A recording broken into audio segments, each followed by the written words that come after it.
nyo ay summer getaway na malapit lang sa Metro Manila, pasok dyan ang Minalungaw National Park sa Nueva Ecija. Busugin ang mata sa magagandang tanawin, pati na rin ang chance sa masasarap na pagkain. Makigimik sa tag-init kay Katrina Son. Sa Rice Granary of the Philippines sa Nueva Ecija, may isang natatagong obra maestra ng kalikasan. Ang Minalungaw National Park, isang weekend getaway trip for the whole family o barkada na 2 hanggang 3 oras lang ang layo mula Metro Manila.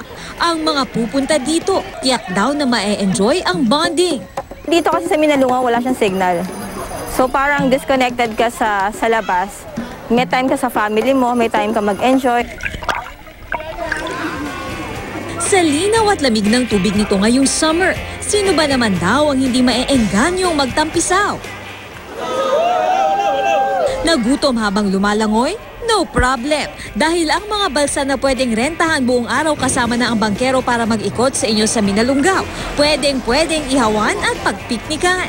Siguraduhin lang na huwag magtatapon ng basura sa ilog. Kung gusto namang magsagwan, may kayaking din dito. May restaurant din dito na pwedeng i-deliver sa inyong mga balsa ang mga ulam na tatak Nueva Ecija. Gaya nitong fried bia na sa Minalungaw lang daw mauhuli. Pagtibayin naman daw ang tuhod at bonding ng pamilya o barkada sa pag-akyat sa 1,000 steps ng Minalungaw. Kahit wala pa kami sa kalahati, tapusin namin to. Nakakapagod. Kakayanin to ni Mami, kaya din to ni Daddy. Pagdating sa tuktok, sasalubungin ng isang higanteng cross, pahingaan at breathtaking view ng Nueva Ecija.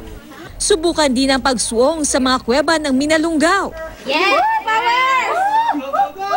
Puro bato-bato po yung nadaanan namin, napakatataas. Masaya po, sobrang saya. Bukod sa nagagandahang rock formations, baka swertehin at may iba pang sasalubong sa iyo dito.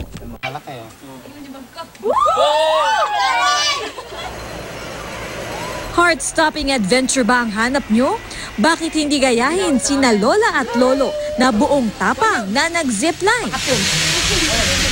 Ano man daw ang trip nyo, meron ang Minalungaw nito. Katrina Son, nakatutok 24 oras.